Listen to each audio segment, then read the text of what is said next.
There is no doubt that US big tech companies have changed all of our lives. And this is now spanning into the geopolitical situation where we're seeing US interests permeate all the way into Europe and beyond. Let's talk about it. And if you haven't already, don't forget to subscribe to our podcast. Your support is what keeps us going.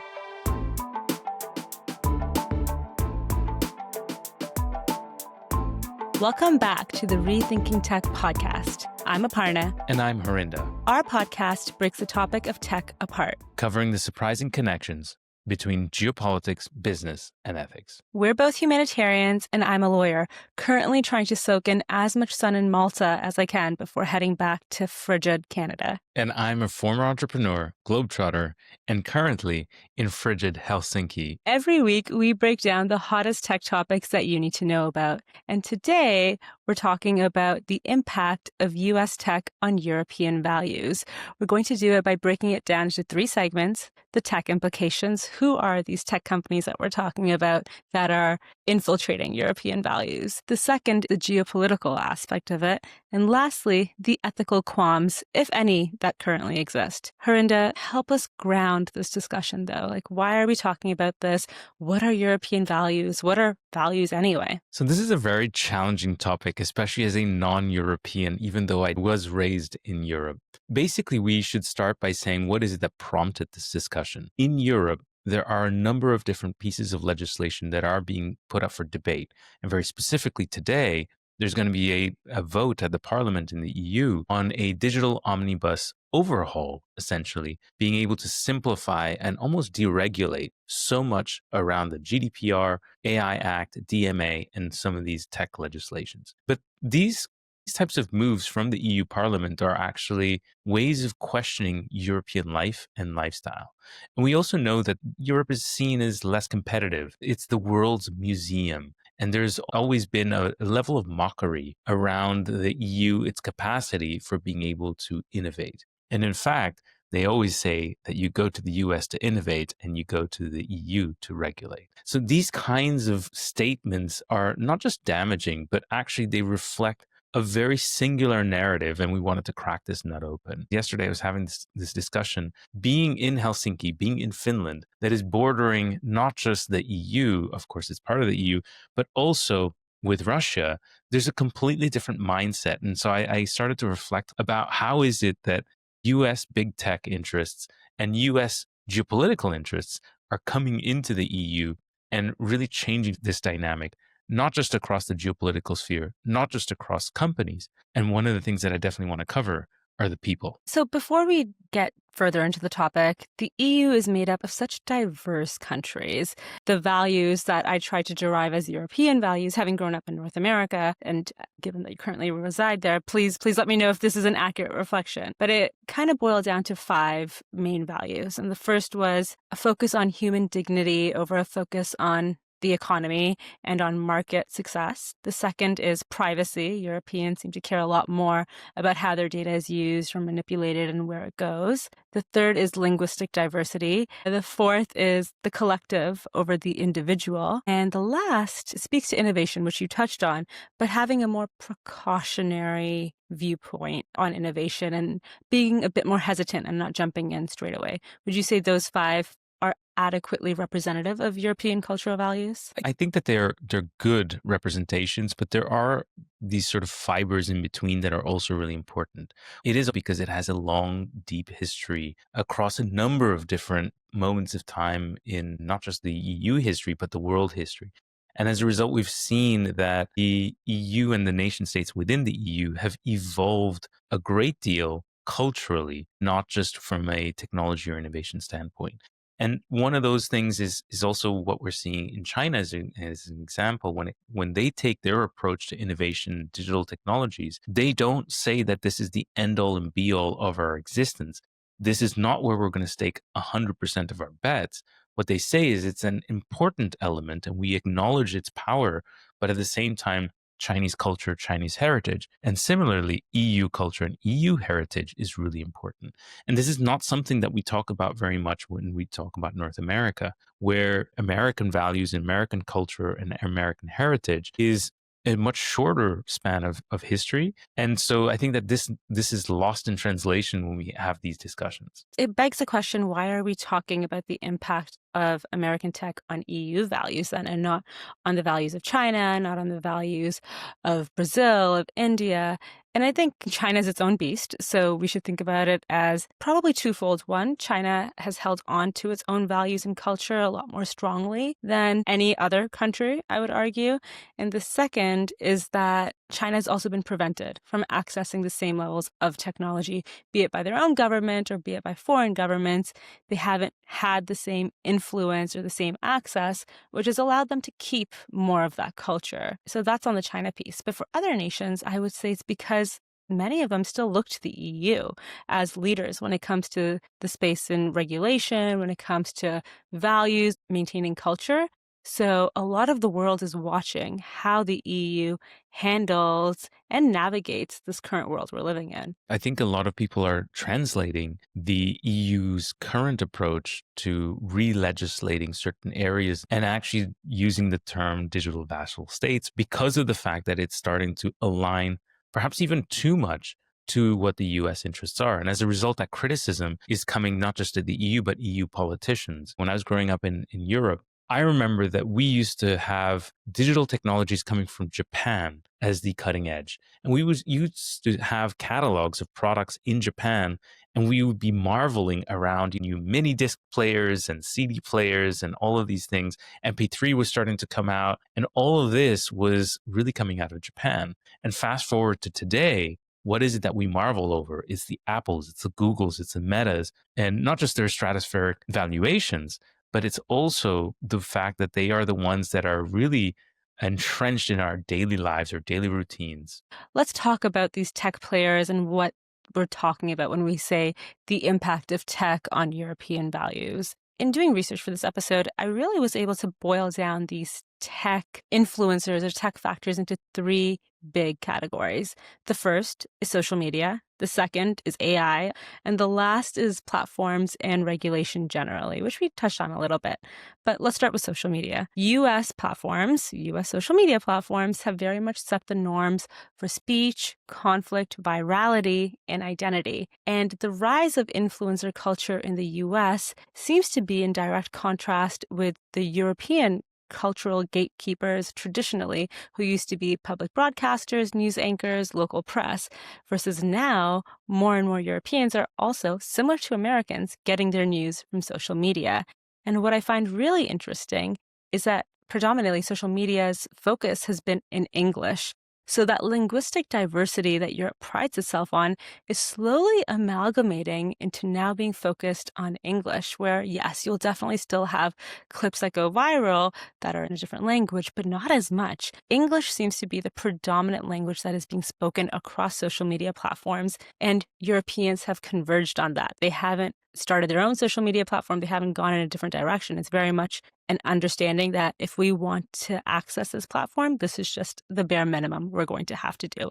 And I don't think people have picked up on it because Europeans know many languages. They're like, yeah, it's fine. We'll just use our English brain right now. But it's that slight modification and it's that slight taking for granted by America that the rest of the world will speak English and the rest of the world has kind of given in, that has allowed this language to permeate and also influence others without realizing. The second is AI. So foundational models that have been shaped by American cultural values are being used by European companies and countries. And these values, these biases, which are inbuilt and sometimes mistakenly so, sometimes maybe purposefully so, are now influencing European corporate identity, European corporate communications, and European corporate day-to-day actions. And it's not just corporations, it's also countries, right? This is any and every entity that will be accessing an AI algorithm. And since most of them are coming from the US, maybe one or two are not right now, but the major players are all American, you are now importing American biases, importing American culture. And then the last one, platforms and regulation. So you've already touched on this, Harinda, but platform regulation is loosening. And why is that? It's to make space. It's to make space by the EU for its US counterparts or compatriots to come in, give the European Union even more technology, even more access, and de-risk Americans leaving and taking their technology with them. Because a lot of times, American companies have held that card up. They've said, you know what? Being in Europe is too hard. We're just going to withdraw. I think Meta makes that announcement like once every other year at least. But they haven't done it yet. However, the threat has always been enough to show up in the newspaper, and I'm sure it's enough to have the EU question whether they are going down the right path. There's some really interesting statistics out there. For example, that US-based cloud tech giants, they control about 70% of Europe's cloud market. And European providers are only holding about 15%, right? When you hear these kind of numbers, you also start understanding that there is actually even a decline over time, basically showing how European competitiveness is declining. And there's been attempts to be able to address these investments from the EU at the parliamentary level, at the federal level, but then also with regards to mandating, I believe it was Denmark that was trying to stop social media usage across any teen below the age of 16. And these kinds of attempts are singular, and they are still not proving valuable or worthy because the effects are still permeating across societies.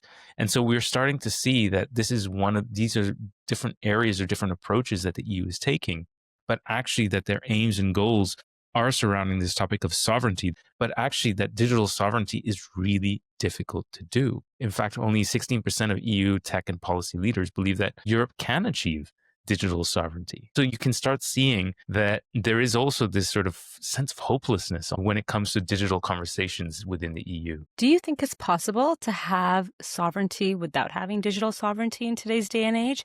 I would argue it's one and the same. I think this is similar to the underlying base infrastructure like language that you were saying. Much of what we do in today's everyday life at the individual level, at the corporate level, at the government level and beyond, it's all based on digital. In fact, we're moving in that digitalization process constantly. And that is run very much by US big tech firms. And as a result, we are not able to anymore distinguish ourselves from our digital selves. The EU is also trying to track and trace money. They have put out a proposal to block cash transactions above 10,000 euros in about 1 or 2 years. We're starting to see that digital infrastructure is permeating across so many different paradigms, and a lot of them are also going to be run using US big tech. And do you think this dilution we're seeing in European values is a result of superior American design, or do you think it's a result of the European passivity? And you touched on this earlier when you talked about how difficult it is for startups to be successful in the EU. And I definitely think that has a huge role to play. But I also wonder if it's even possible for Europe to build tech that has its own cultural imprint, or whether it'll always be a follower. I think this is the type of question I could speak about for days. I do think that if you pit against American growth hacking with any other place in the world, it is just incomparable of how advanced American growth hacking is in the tech industry. And as a result, when you actually pit these two concepts against European attempts, you can see that Europeans that have all the goodwill, hard work, and even intelligence and capacity, even the resources, they still don't have the know-how. So then what do? All these startups are getting up and they're leaving. They're going to Silicon Valley because this is the platinum standard for how it is that you need to grow your startup. And these are the kinds of things where it is just a muscle that doesn't almost exist anymore in the EU. Because while we see individual examples like Lovable, fastest growing startup in the world, at the same time, the valuations and the volume of innovation that we see is happening in Silicon Valley. So when I think about ecosystems in that respect, it is actually a design aspect. I think this is a very important factor because from a design aspect, there is a limitation that Europeans are not willing to cross over into. And it's an ethical one where dark patterns, they're frowned upon, so they're not going to use them here. And they're not going to be using similar types of thinking when it comes to being able to make their technology addictive. Whereas when you go to the United States, tech companies actually don't see this as a barrier. They think of adoption in terms of pure adoption. So if I can get an additional minute across my span of millions of users, that's my goal and my KPI, and I'm going to measure myself according to it. So it's not an ethical discussion there. It's just, how do I hit this KPI? How do I hit this metric? And that approach has allowed them to innovate, whether you want to go into ethics or not, but they've been able to innovate in the technology space so much better than anybody else. There's also a couple of things that I wanted to mention, because the EU, they also have this different approach to investing. There is a multi-hundred billion euro fund across the EU that's called Horizon. And this is one of the big innovation mechanisms and resources. But when you actually see the mechanics of access to this funding, it ends up going towards research, academia, into a completely different space, because startups, they're not going to spend 8 to 12 months applying for funding. And so you see this is actually very different to the way that the US does things, in which they have a very strong VC ecosystem and the private sector has taken over. And I think that is very, very powerful. You also see that US tech has elevated towards geopolitics, while the EU tech remains in the science, remains in that technical capacity. So you see a lot of the science in the EU is still very cutting edge. But because of the fact that they're still thinking about it within this paradigm, you're not seeing them expand their horizons to what the possibilities are. And you see this actually translating into the valuations. So you have great European tech, SAP doing really well, 250 billion euro valuation.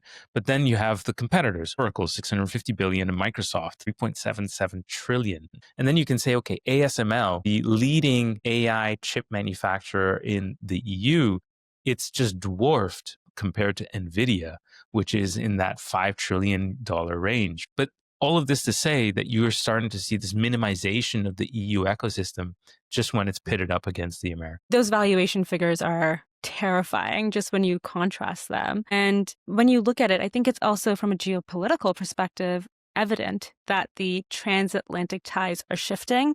The EU now depends on the US economically, technologically, militarily, and increasingly culturally. I don't know if the EU was aware that this was happening as it was happening, or it's just their passiveness or the ease by which it was happening that they've allowed it.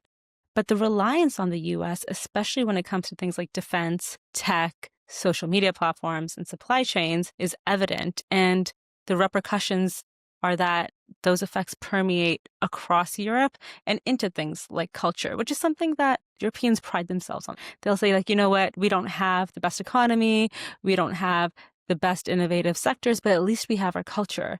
But if Europe's losing its culture, then what does Europe really have? I think this is exactly the challenge that we're seeing. So bringing back the omnibus law that's being voted on today, when we talk about that, this is not just a technical discussion around GDPR, AI Act, DMA. This is much greater. This is, how is it that we need to be legislating in the digital realm? And as you were saying also in the introduction, there is a very clear cultural stance that the EU has always been taking, where we wanted to protect our individual citizens. We want to ensure that technology is more of a tool and something that is an enabler as opposed to the central mechanism that we operate within. Donald Trump was very vocal about this at the beginning of the year, and he looked at the EU, partly at the UK as well, but very much at the EU, saying, do not get in the way of my big US tech companies. Do not fine them. Do not create blockers. Do not create additional legislation or bureaucratic layers. Let them operate in freedom. And in fact, this is very much aligned to the deregulation process that we've been seeing with the omnibus law. There's a lot of pushback, not just with the concept of the omnibus law, but with the European legislators themselves. And so there's this really big conflict within the EU that is not necessarily representative of the individual desires. But then there's this other part of this in which individual consumers in the EU are not financially strong enough to be able to withhold the economic shocks that would come by being able to block US interests. So you're saying that should the government the European Union decide to block American interests and invest in its own infrastructure, which will take years, decades, you're saying the average European Union resident or citizen would not be able to make it because of the economic repercussions? Absolutely. So imagine that the EU decides we are not going to be the vassal state. We are not going to be opening things up for US big tech companies, and we are going to fine them the way we believe is correct. And, the approach that they've been taking for the last few years, the trend previously was to increase those fines and actually be a blocker. Now, they didn't do it very effectively, but they were doing it. And at the same time, if they keep doing that, and then Donald Trump comes in and says, you keep doing this, I'm going to tariff you. And then he applies tariffs, which is going to increase the cost of living, to which a lot of Europeans, and especially in the Southern Europe, they can't afford it. And we started to see this when Ukraine happened. Energy prices in Germany started to skyrocket. In fact, I think it was an 80% increase in the first year of the Ukraine war. And you could start seeing that the narrative at the time was, we cannot let this happen to Ukraine. But then as you started seeing what the US interests were permeating, they kept advocating for additional investments into Ukraine to defend the nation. But this was an American decision as well, that they kept prodding and probing the European nations to support Ukraine. And that started to see public expenditure go up, and at the same time force the EU to support something that was costing their own citizens a lot of money. So all of this to say that people are not able to withstand these shocks, and we're starting to see affordability crises all over the place. I mean, you can't talk about geopolitics without talking about security. Let's talk about if the EU were to scale back any of its investments in big tech, and let's say it's not even fining of big tech, but let's just say they decide to cut down their expenditure. And the European Union is a relatively large market for big tech, so this would be quite significant. And you can't really remove the social media platforms, the tech stacks, or even the supply chain reliance without then angering the US government, which is responsible for providing a lot of security, a lot of military support to the EU. So now I would argue that the EU is so entrenched with the US that they can't separate one piece from the other, because then the entire puzzle falls apart.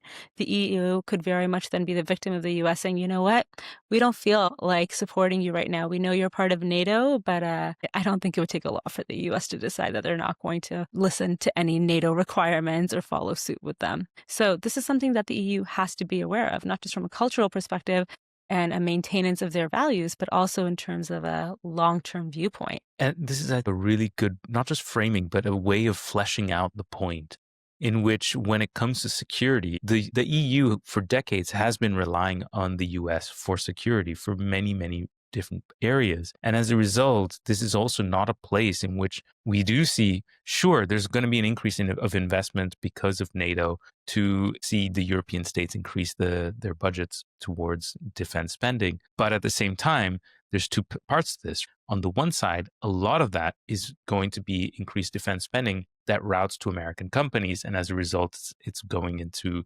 build the infrastructure for military capacity within the United States. And then on the other side, it's also the fact that, what's your alternative? Are you going to start reducing your defenses? We're starting to see unmanned drones coming into European airspace, and people are not sure what the source is. They have all of their different beliefs. They're starting to see data hacks. We're starting to see energy infrastructure being constantly hacked across the EU. And so what capacity do you actually have to fight back if you don't have Big Brother US support? And so these are some of the paradigms that the EU is stuck with right now. One thing that also we see as a trend right now is that Europe has been talking a lot about climate change. There was a push for European companies, and especially companies that from outside operating within the EU, to adapt to new norms when it comes to climate change, looking to be able to be zero emission companies and whatnot. As soon as Donald Trump was voted in, Ursula von der Leyen, the EU commissioner, phoned him up and said, congratulations. And then the day later, there was an announcement by Ursula saying, we are going to start repealing some of these laws. We have to amend them because our European companies are not competitive enough. And we're starting to see also that there's a request from the US to repeal DEI initiatives that the EU had been pushing over the last decade. One thing that's less digital in nature, but also really telling, is the way that we saw Europe supporting Israel in the Gaza war. And then more recently, we started to see that erode a great deal, very specifically because of the fact that individual citizens within the EU were lashing back at the European governments to say that this is not okay. And as a result, we need to take our own stance and not take the American stance. So we start seeing this very conflict of US interests in the EU starting to fray as well, because now individual citizens are no longer willing to stay in the geopolitical sphere of accordance. And what better way to look at the impact of US tech, but really just the US on European cultural values? The environment is something that I think European Union has really been championing, to the point where I felt like they were the only ones that really cared about a lot of the COP 2030 commitments that had been made by nations. The fact that a change in US government can determine a change in European cultural values is alarming, because every 4 years, every 8 years, this is something that's going to change, because that's how tied European values are to who is sitting in the office of the White House. That doesn't seem right, especially for the bloc that prides itself on being the museum of the world. I was having a conversation with a friend, and we were talking about, why is it so bad to be the museum of the world? Why is it so bad that Europeans want to protect this life and lifestyle that they want? And if it was a closed circuit in which there was just a European local economy, I think that would have been fine. But in a globalized state in which you have American travelers that come and spend money in your global museum, and then this is as a result is creating a housing crisis within your country and your cities. It's creating a cost of living crisis as well, with cost of living going up constantly. In a globally competitive market, you can't be immune to these fluctuations. And to transition us into our ethical discussion, I wonder, can the European Union actually preserve its culture without becoming nationalistic or isolationist? I think that would be really difficult, because what is European life versus an Italian life, a Spanish life, or German life? These are contradictory statements in themselves, because within Europeans, they disagree so much, especially between the North and the South. And they have to come together in the parliament. And in fact, this is one of the reasons why debates take so long, is because they don't actually have a mechanism to average out these differences. They don't have a mechanism to be flexible enough across the different cultural values. What does it even mean to be European? We need to break down Europe into individual states, because Europeans are just Europeans to non-Europeans. These are the types of things that end up breaking down also when you start trying to look at legislation, when you start talking about proliferation of technologies, because in the end, this is also a similar question that I wanted to ask is, can you also have this incredible development of technology and also not overlap with the European lifestyle? I don't think the question is really, can the EU do this versus are they too late to develop their own sovereign technology that really maintains their cultural values? I think they've become too late because they've already become so reliant upon the US to provide them with that base infrastructure layer for pretty much everything. And now, if they were to play catch up, first, I don't know if they have the tech prowess to actually get there. Let's say they do. Let's say they can import whatever technology they need. So they're starting at a pretty base level layer of where they are right now. It'll still take forever to disentangle themselves. It'll result in the EU, sure, developing its own culturally appropriate, culturally aligned technology, but at what risk geopolitically? And I don't know if that's something that they'd be willing to do, at least not right away. Maybe we start seeing pieces of this start to come apart, but it can't all happen at once. I do think that there are some easy things that the EU could be doing, like focusing on linguistic diversity, something that they've really prided themselves upon. Things like providing more support to the startup ecosystem. I'm laughing because it seems so simple and everyone's been asking for it, but it just hasn't happened. There are simple things that the EU hasn't done. So before taking big steps, why not focus on the little things? What do you think? The omnibus law is an attempt to support European startups. And in fact, that was born about a year ago, or a little bit less perhaps, in a discussion that was basically saying, listen, you have been talking about it forever. What are you going to actually do to support startups that need to navigate this complex legislation, et cetera, within the EU? And truth be told, it was very fast relative to regular European legislative timelines to have this proposed in less than 1 year. and to be able to have something that is a framework. The unfortunate part is that it unravels a lot of European values in terms of safety and dignity from individuals. On top of that, it's also unraveling some corporate ethics issues as well. There isn't an infrastructure for companies to be evaluated as high risk. They self-report and state themselves to be not high risk, and as a result, just keep on operating under the shadow. And so all of these are attempts that the EU made. But again, we also start seeing the seeping interests of not just US big tech, but also legislators that are aligned with the tech narrative from the United States. And so as a result, we're starting to move in this completely different direction. But then let me also shift over to ask you about sovereignty. I think that there was a study showing that 74% of publicly listed European companies, they need to rely on US based tech for email, cloud servers, etc. When you have so much reliance on US big tech, what is it that countries or companies need to sacrifice or give up in order for them to become more sovereign? I don't think that trade-off is ever going to be worth it for companies. I think that's a trade-off that countries are going to have to mandate, because companies, by their nature, are focused on providing shareholder value. And how do you do that? By improving ROI. How do you do that? By using the most affordable, most efficient, most effective software, technology, hardware, tooling out there. So to actually actively make a decision to not do that and choose to go for a lower quality, more expensive option goes in direct contradiction with what a corporation should be doing, which is looking out for its shareholders. Which is why, unless the government, unless the EU mandates it of its block, I don't see corporations following suit. Unless, again, there's a fantastic alternative. And this is one of the things that visually, I always assumed that GDPR was this sort of border around our data.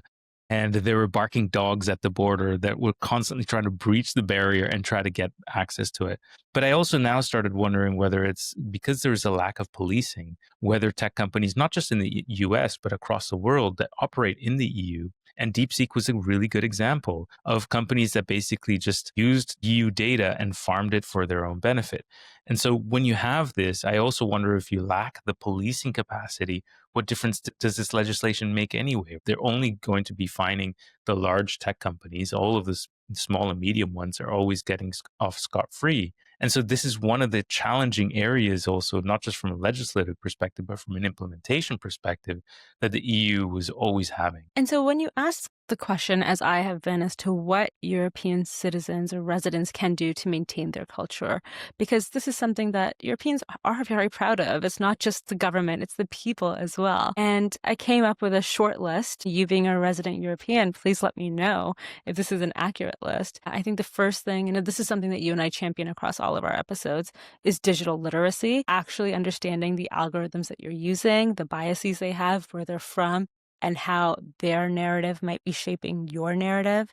The second is, to the extent possible, choosing local platforms or media. And the third is also, where possible, being aware of multilingual digital consumption instead of flattening into this English-only narrative.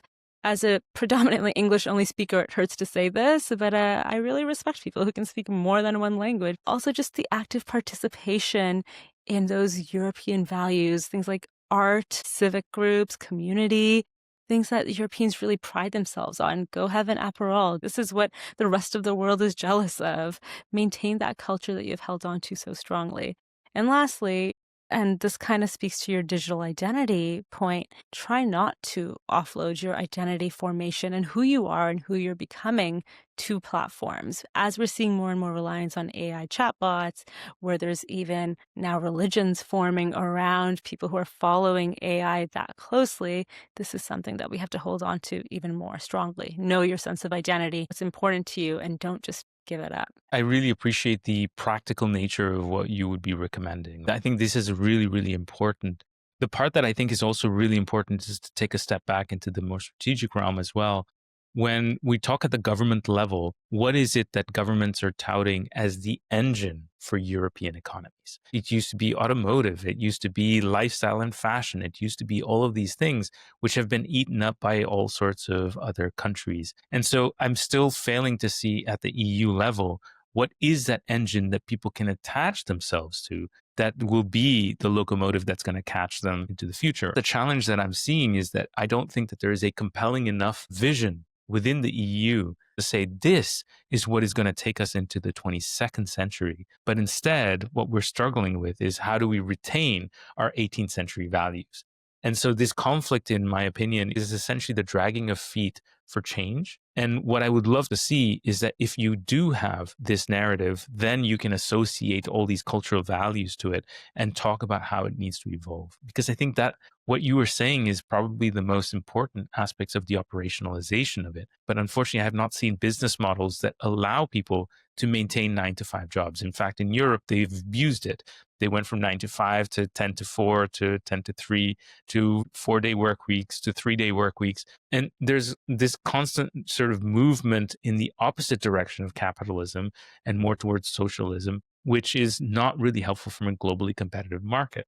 Whatever your values are, that is the competition that you need to be heeding to. And so when I think a lot about the EU and when I think a lot about what is it that individuals can do, I think it's important for them to be monitoring all of these trends. And as you said, digital literacy is probably fundamental for people to understand how is it that I need to take AI as a technology and make it work for me. But unfortunately, we see that people are blindly applying it. They're giving up their mental disciplines. They're giving up their work ethic. They're giving up on so many of the few last boundaries of power that they have. And so as a result, I'm seeing that it's going to be degenerating. And I know that I'm sounding extremely negative, but this is the place where I think Europeans have the capabilities. And they can create a compelling narrative. They can also create an engine to associate all of these European values to take Europe into the 22nd century. But it's not by copying Americans. So global tech is not going to stop shaping Europe. I think that much is clear. But what is also evident is that Europe still gets to choose how much of itself it wants to keep, and that includes European residents. So keep that in mind the next time you decide to download a new app, you decide to try out a new platform. You are in charge of your own cultural values and how you want to propagate that in your online presence. Thanks for listening in. New episodes drop every Tuesday. We'll see you in a week.